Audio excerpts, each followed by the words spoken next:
Agora vamos passar para o outro tema, que é o tema do japonês para viajantes, que foi o tema que aqui no canal, em alguns dos últimos vídeos, mais pessoas queriam ver updates sobre isso. Eu não sou professora de língua japonesa. Eu, quando estou no Japão, falo japonês do dia a dia. Mas as pessoas querem saber japonês para viajantes. Então, pronto, eu tentei compilar mais alguma coisinha para vocês. Primeiro, e este é o primeiro tópico disto. Se vocês quiserem andar pelo Japão sozinhos, e se vocês quiserem andar pelo Japão assim, só nos sítios que são mais frequentemente visitados pelos turistas, provavelmente vocês não vão precisar de falar japonês com as pessoas. Não porque eles falem qualquer outra coisa, porque no Japão encontrar pessoas que falam inglês bem, francês bem, espanhol bem ou português bem, excepto se forem brasileiros, é perto de zero a probabilidade. Então, no Japão eles falam japonês, certo? Ok. Essa coisa de se falar inglês em todo o mundo, no Japão não se aplica, não se verifica, não é a minha experiência. Mas o que é que existe? As indicações estão em inglês, escritas em setas, os preços das coisas são muito fáceis de ver, vocês não precisam de dizer em japonês qual é o preço disto. As coisas estão escritas, portanto, vocês vão e veem. Portanto, eu acho que em contexto de turismo, e sobretudo em contexto de turismo de indo sozinhos, em que vocês estão assim um bocado distanciados da comunidade local e não lidam com os japoneses no vosso dia-a-dia, eu acho que vocês não vão precisar de muito japonês, de muita língua japonesa. Mas, se quiserem saber algumas curiosidades da língua japonesa e que podem ser relevantes em contexto de visita ao Japão, cá vai o tópico: versões de inglês em japonês. O que é isto, exatamente? Temos ali o fator da distração do costume. Vamos ver se não me distrai muito hoje. Então é assim, os japoneses têm... Se calhar é melhor explicar o que é garaigo e o aseigo. Pronto.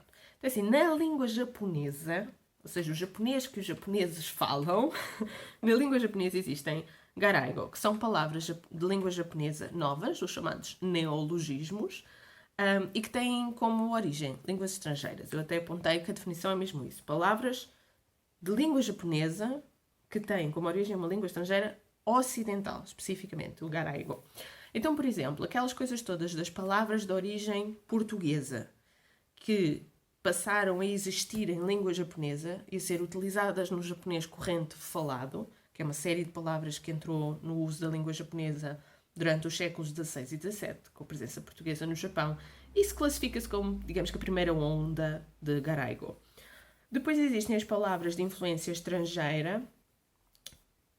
Estão a pensar de arubaito ou baito. Arubaito, ou diminutivo baito, é uma palavra do alemão, que vem de Arbeit, que é trabalho. Mas em japonês é utilizado com a conotação de part-time. Um trabalho temporário, sem um vínculo laboral, sem um contrato, que pagam à hora, ou que vocês fazem tipo só aos fins de semana. Estão a ver? Então, no garaigo existe muito palavras que, na verdade, têm um significado e um uso corrente diferente daqueles que teriam na sua língua original, porque já são palavras japonesas, apesar de remeterem para essa origem estrangeira. Estão a ver? O arubaito é um deles, mas, por exemplo, deribari erisu.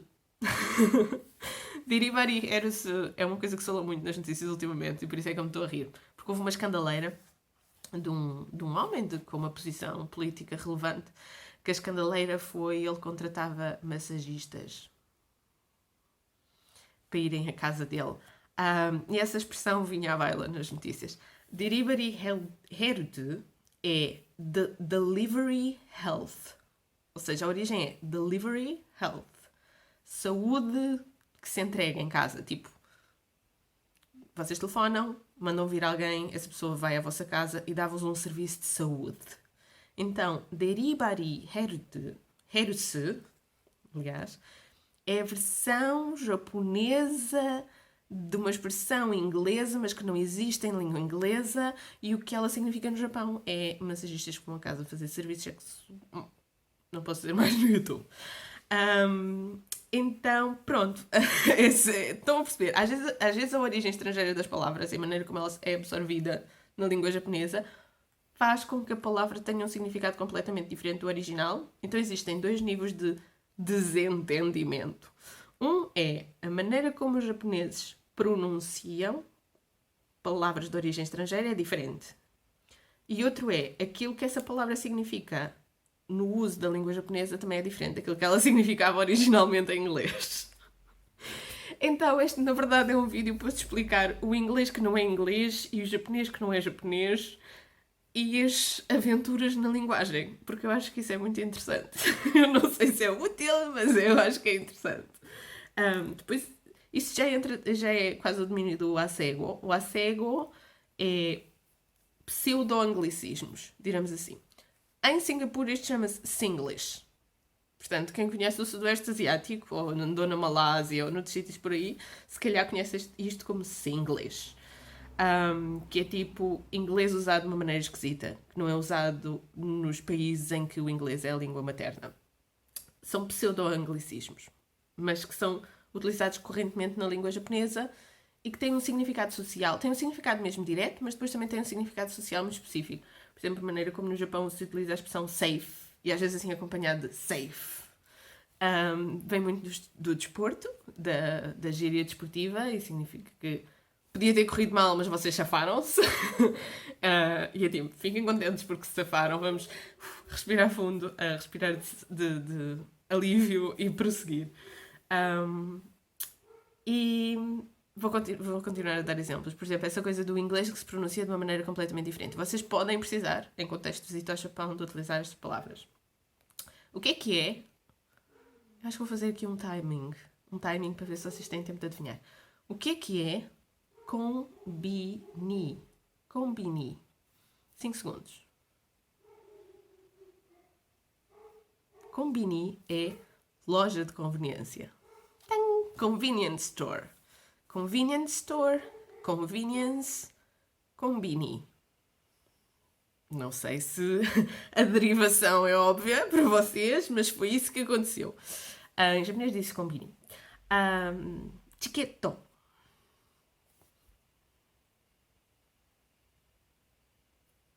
Chiketo é ticket. Embora em japonês exista a palavra kipu, que é bilhete, tipo bilhetinho do transporte público, mas eles usam muito chiketo. Às vezes dizem chike e o to quase que desaparece. Isso é ticket. Erebeta.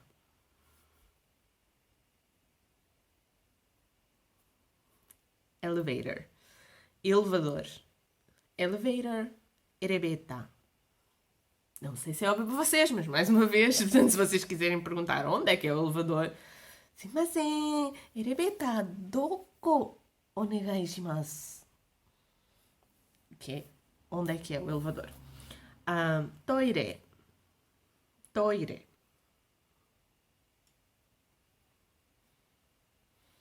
É toilet. Portanto, é WC. Caso bem. Wi-Fi é igual. Inglês é um bocado diferente. É ego. Por exemplo, quando vocês querem dizer, no outro vídeo já falei disso, chegam a um sítio, o sítio, a mesa tem um menu, mas o menu é só em japonês. E vocês querem saber se tem em inglês? Vão dizer, mas é, ego no menu arimasu ka? Tem menu em inglês. Ego no menu. Menu em inglês. Português é Portugaru go. Go é língua daquele país. Portugaru go, língua portuguesa. Portugaru jin, sou portuguesa. Portugaru, país. Portugal.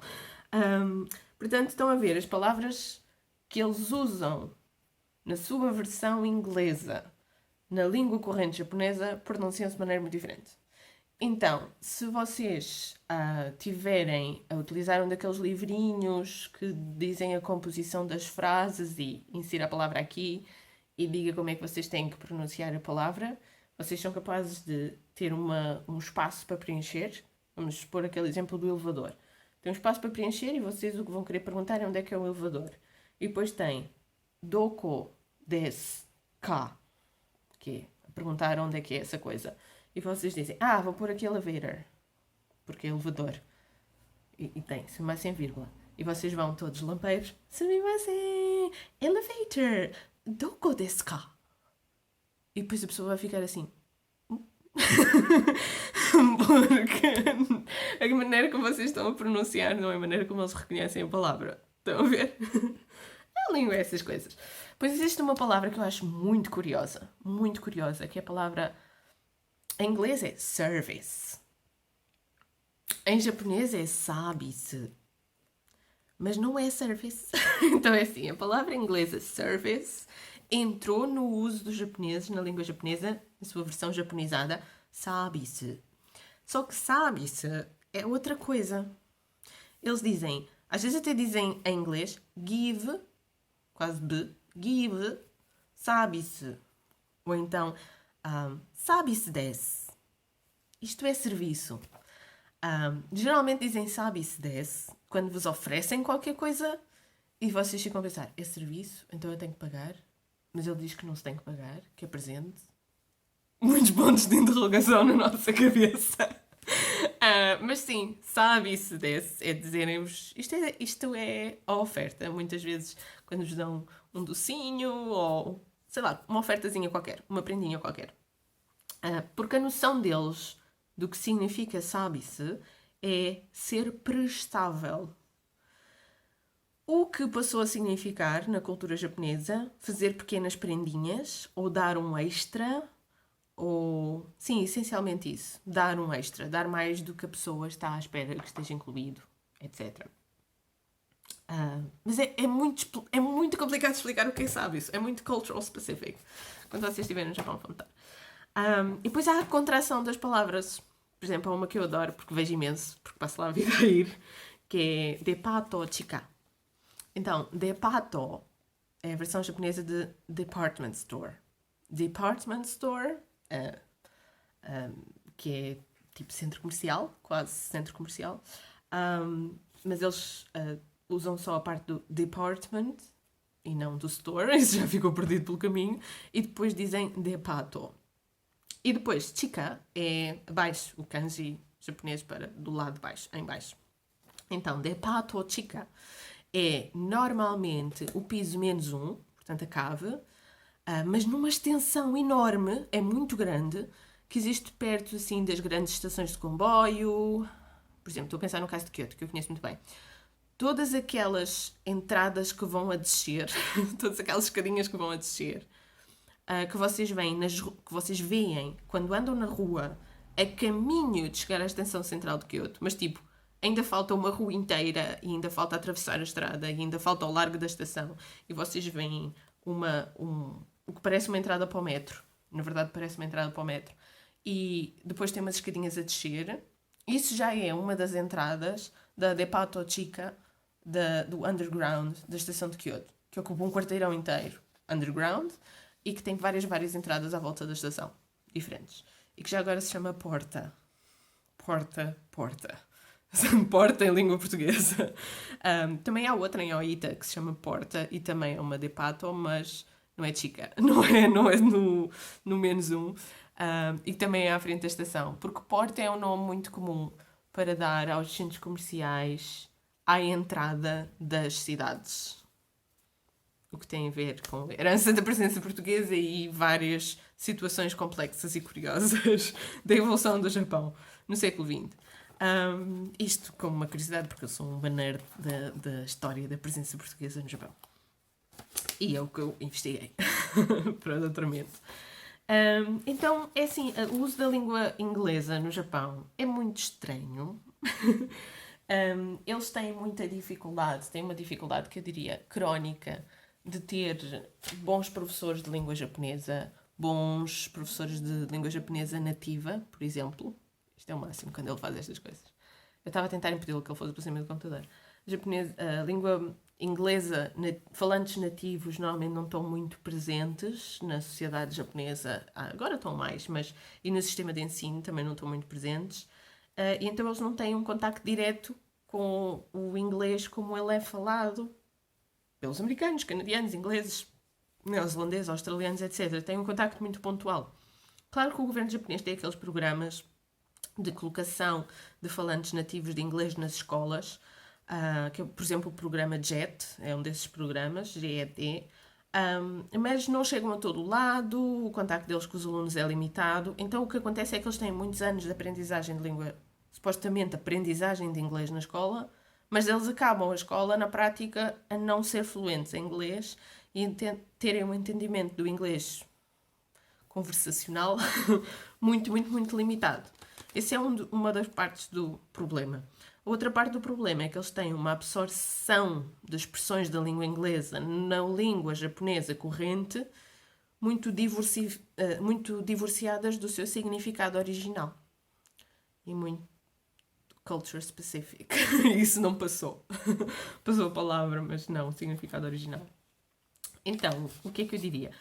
Que vocês não se desencorajem, é possível que vocês consigam falar inglês no Japão. Se vocês tiverem mesmo vontade de fazer conversação com japoneses, procurem antes da vossa viagem clubes, associações culturais, etc., para dizerem quando vão, entrem em contacto com eles. Existem muitos de acesso livre e gratuito, em que vocês combinam previamente e querem estar lá em contexto com as pessoas, a conversar com as pessoas, usando o inglês como língua para vocês se entenderem uns aos outros, e assim podem saber mais coisas acerca do Japão e dos japoneses. E eu recomendo vivamente, em particular, as iniciativas do voluntariado ou das associações culturais ou das NPO, Non-Profit Organization, porque assim vocês podem dar um pouco de vocês à sociedade que vocês estão a visitar. Vocês podem fazer alguma coisa, mesmo que seja só um dia que passam nisso, diretamente com as pessoas, e ficam a conhecê-las melhor. E ficam a conhecer melhor a sociedade, o país e as pessoas. Portanto, o voluntariado, non-profits, NPO, Non-Profit Organization, ou associações culturais que sejam abertos à participação de estrangeiros, vão ser um contexto que vos proporciona, número 1, pessoas que já de antemão vão saber falar inglês, porque estão voltadas para receber estrangeiros.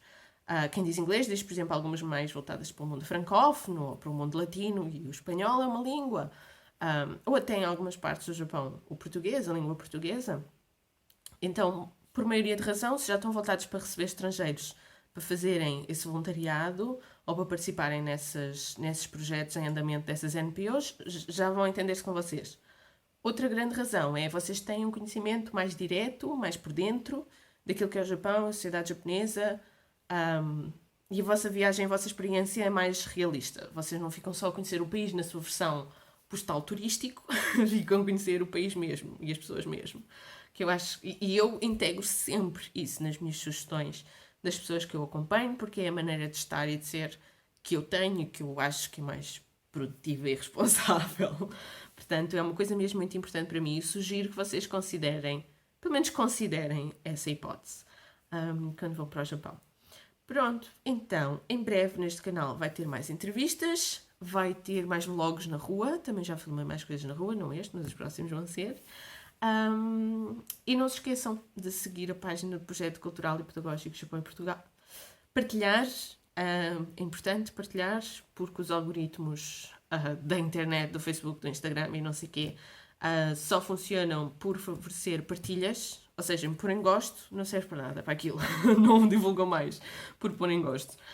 Se partilharem, se houver mais interações, isso faz a página depois ser sugerida a mais pessoas. É um bocado assim que funciona o algoritmo. E se quiserem em particular saber de alguma coisa, escrevam lá a mensagem que eu, porque sou eu que vejo e respondo exclusivamente, eu digo qualquer coisa. Uma grande beijoca para todos e até aos próximos vídeos.